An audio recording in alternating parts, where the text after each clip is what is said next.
大家好，我哋係香港眼科醫院青光眼科。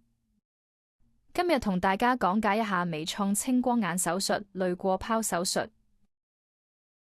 如果青光眼病情對藥物同激光治療嘅反應不足，或者患者承受唔到青光眼藥水嘅副作用，就可能需要接受手術治療。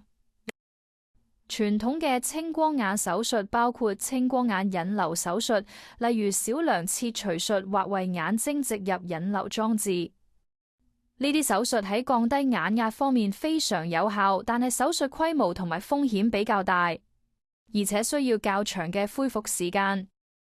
近年嚟，醫學界發展出一系列新式嘅青光眼手術，統稱為微創青光眼手術。而家講解一下微創青光眼濾過拋手術嘅手術方法。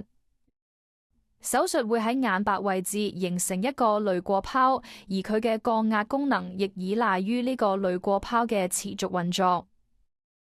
呢項手術適用於需要加強眼壓控制或者減少使用青光眼藥物嘅患者。手術期間，醫生會用微型導管連接眼睛前房至結膜下，形成一條新嘅去水通道，令前房水能夠通過呢一條通道，直接由眼球裏邊引流到結膜下嘅濾過拋，達至減眼壓嘅效果。醫生一般會同時使用抑制傷口愈合嘅抗纖維藥物，以增加手術嘅成功機會。微創青光眼濾過拋手術嘅好處包括手術切口較細、入侵性同手術風險較低、手術過程同埋恢復時間較短。呢類手術引流前房水嘅原理同傳統青光眼手術相似。而因應個別情況，醫生可能需要喺稍後時間為病人進行其他嘅調整程序或者青光眼手術，以達至理想嘅眼壓控制。而家我哋會講下手術風險。呢個手術通常可以喺表面麻醉，即係眼藥水或麻醉啫喱下進行。個別情況下，醫生可能會喺眼球周邊注射局部麻醉藥物。眼球周邊注射麻醉藥物一般都係安全及有效㗎。可能出現嘅併發症包括眼周邊同眼結膜浮腫、眼球後方或者眼周邊出血同淤青、眼球破裂洞穿、視神經受損、眼球發炎，例如眼內炎同埋眼腔蜂窩組織發炎。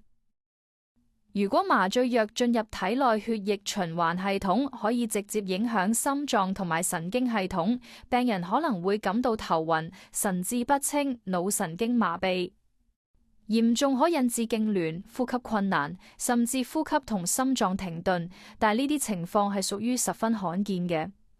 至於可能發生嘅手術風險，就包括傷口並裂或者滲漏。手術之後初期眼壓可能過低，引致視力模糊。持續低眼壓同相關嘅併發症，例如低眼壓性黃斑病變同脈絡膜脫離，而需要再做手術調整。眼壓上升，要以藥物或者手術去控制。催化白內障或以往植入嘅人工晶體移位。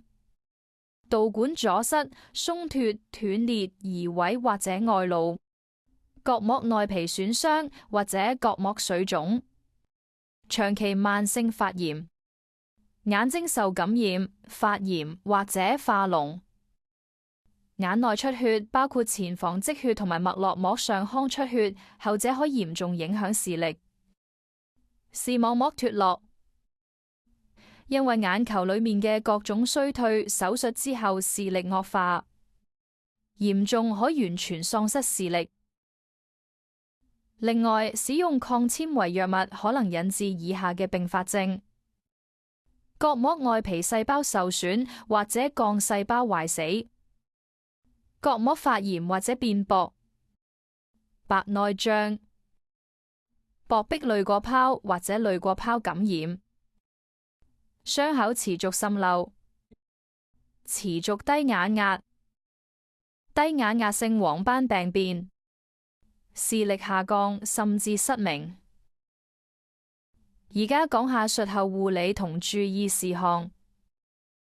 手術之後，請按照醫生處方，按時使用眼藥水同埋眼藥膏，以減少傷口感染同埋發炎嘅機會。時刻保持傷口清潔，並避免捽眼，避免游水。建議選擇扣鈕嘅衫，避免着過頭笠嘅衫，以免因為衣服觸及眼睛而引致發炎。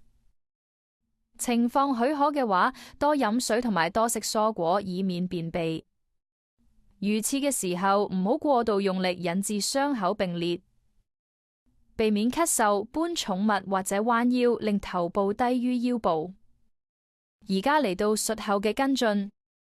手術之後初期，患者一般需要比較頻繁覆診，直至眼睛情況穩定。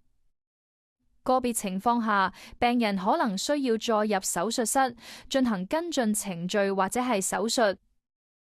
長遠嚟講，病人可能仍然需要長期使用眼藥水或者口服藥物。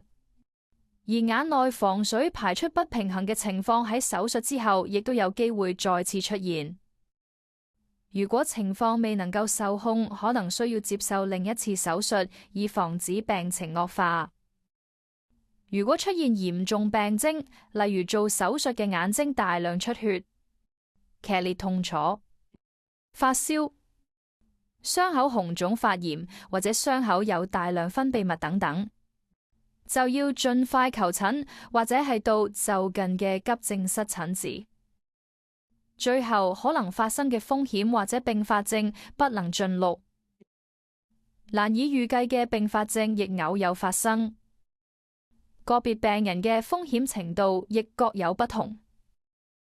如果你對短片嘅內容有任何問題，歡迎向你嘅眼科醫生查詢。